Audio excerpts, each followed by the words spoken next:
I'd like to talk some more about the challenges that you face as a songwriter. Last time we talked a bit about lyric writing and how the challenge is fitting everything in a small space verses, choruses, bridge. Everything should fit in there and it shouldn't last more than 3 or 4 minutes. And in that small space, you've got to explain everything about the characters in your song, who's singing, are you singing about someone, are you revealing your deepest feelings in the song. You have to reveal your plot. You've got to develop your story. You've got to reach your resolution. All these things that you have to consider as a lyric writer. And you think about rhyme schemes and structure and everything else.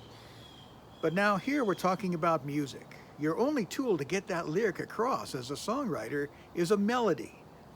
Not talking about the band or the guitar chords or anything, but the melody. And that melody has to draw the listener in. You don't want to bore your listener. The melodies you write need to be interesting enough to keep his or her attention, but not so interesting that your listener forgets about the lyrics. And the melody must be familiar enough to be comfortable, but not so familiar that it sounds like a ripoff of something else. And of course, the melody must be singable. One of the greatest things that can happen to you as a songwriter is to write a tune that people will walk out singing. That they'll remember that tune and it'll be stuck in their mind. Now, if you were a classical composer, you could have an entire orchestra at your disposal to accompany your song. But you, as a songwriter, you've got to get your point across using a single human voice, maybe a guitar to accompany it. And there's a further challenge for you as a songwriter. And this was I read about this by the famous singer-songwriter Janis Ian. And she calls this challenge invisibility. And when you play your songs for other songwriters, say you're at an NSAI, Nashville Songwriters Association International meeting, the songwriter in the spotlight hands out lyric sheets. That was something that was required of anybody who wanted to share a song at an NSAI meeting. You had to bring lyric sheets to the group members, and you'd hand them out, and you'd play your song. And what this did was it allowed everyone in the group to follow along with the lyrics as they listened. I think the Beatles were one of the first groups to put their lyrics on their album cover. I think it was Sgt. Pepper's. They had the lyrics in there. But in a normal club or concert hall setting, there's no lyric sheets. The audience hears every line once, and they must immediately understand it before being forced to deal with the next line.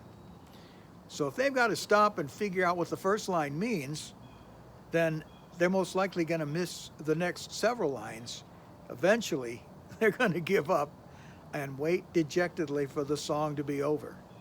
I can't tell you how many times I've heard songs at songwriting nights that just went on and on and on, and I lost interest after the first verse because I didn't know what they were talking about. When you're singing your songs, you can't stop after each line and explain it to your audience.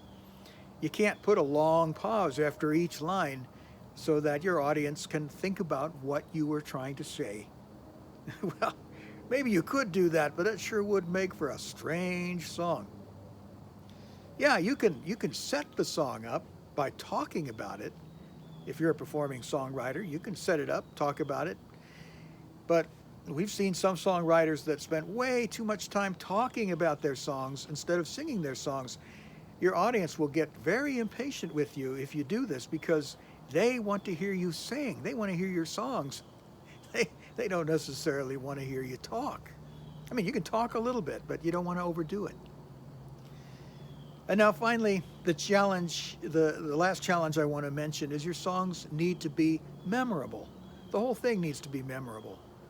How many songs have you heard that just seem to disappear the second that they're over? They're like a mist or a vapor. There's nothing there to fire your imagination, nothing there to lodge in your memory, there's nothing there that makes you immediately want to hear that song again. And I think that's the biggest challenge that we face as songwriters. What makes our songs memorable?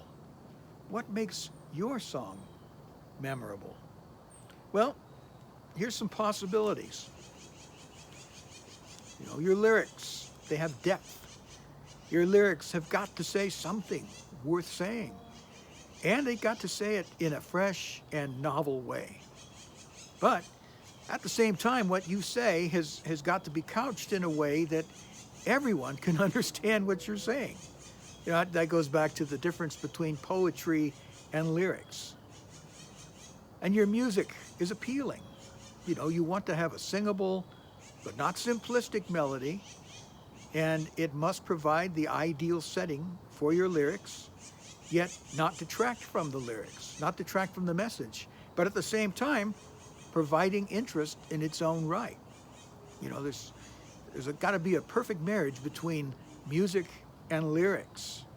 And if you've got an accompaniment, that supporting chord progression, it must be able to support the melody, maybe provide a pleasing surprise or two along the way. The best songs are the ones that we never get tired of listening to. You can go back to them over and over again and find something new to admire. Maybe one time you're listening to it, you concentrate on the words and what they're saying. The next time you think about the melody or you think about the chord progressions. Well, think about it. With all these challenges facing you as a songwriter, facing all of us songwriters, it's amazing that any good songs ever get written. But amazingly enough, songwriters like you and me, hopefully like me, we produce those songs every day. People are writing great songs all the time, and I know that you can be among that number. And my goal as the Songwriter's Mentor is to help songwriters, both beginning and advanced, to add to their number. So when I think about all the challenges that you face as a songwriter, and I think about all the songwriters I know that have overcome many of these challenges and are continuing to learn and to grow, well, that's why I love songwriters. Thanks for watching. I encourage you to like, comment, subscribe, and share, and I'll talk to you next time.